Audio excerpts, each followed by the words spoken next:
তো খোলা আছে। মমতা ব্যানার্জি একা কোর্টে যেতে পারেন, অন্য কেউ যেতে পারেন না। এখানে মনোজ পল থেকে নন্দিনী চক্রবর্তী এরা ইলেকশন কমিশন সংক্রান্ত সমস্ত ফাইল মুখ্যমন্ত্রীর কাছে পাঠান এবং মুখ্যমন্ত্রী সরাসরি হস্তক্ষেপ করেন, যেটা ভারতবর্ষের কোনো রাজ্য হয় না এবং জাতীয় নির্বাচনের সময় প্রধানমন্ত্রীও করেন না, সেটা এই রাজ্যে করা হয়।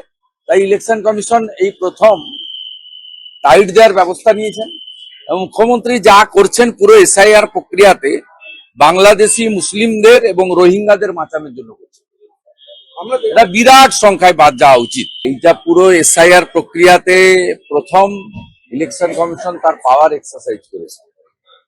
এরপরে ইলেকশন কমিশন চাইলে এফআইআর করতে পারে এবং যে ইয়ারোরা 7 জন সাসপেন্ড হলেন আমরা জানি খুব বৈধভাবে উপযুক্ত কারণে করেছে। ইলেকশন কমিশনের যে 13টি গাইডলাইন আছে তাকে সম্পূর্ণরূপে ভাইলেট করেছেন এরা, মূলত তৃণমূলের কথায়, ডিএম বা ডিইওদের চাপে আর নন্দিনী চক্রবর্তীর ইশারাতে। আর নন্দিনী চক্রবর্তীকে দিয়ে পুরো র্যাকেটটা চালাচ্ছেন মুখ্যমন্ত্রী মমতা বন্দ্যোপাধ্যায়। 17 লক্ষ অ্যাপ্লিকেশনকে কেজি দরে বেচে দিয়েছেন, মানে ওয়েস্ট পেপার হিসেবে বেচে দিয়েছেন 17 লক্ষ যুবক যুবতী।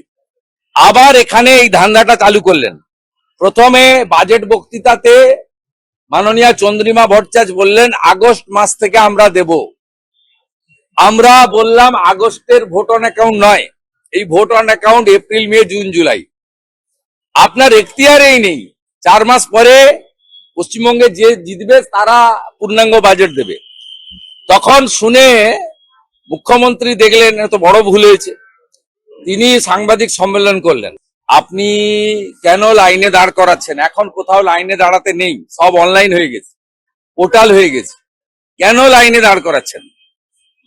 এবং লাইনে দাঁড় করিয়ে একটা জিনিস সুবিধা হয়েছে, সেটা হচ্ছে পশ্চিমবাংলার যে বেকারদের ভয়াবহ চিত্র, রবিবার শিব চতুর্দশীর দিন সেখানেও 5, 7, 8 লক্ষ যুবক যুবতী তারা লাইন দিয়েছেন, বাবা মা লাইন দিয়েছেন। কি ভয়াবহ চিত্র একদিনেই দেখেছেন।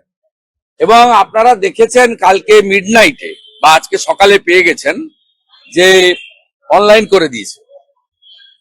এটা তো আগেই করা যেত। আপনারা দেখছেন বর্তমান সময়.com।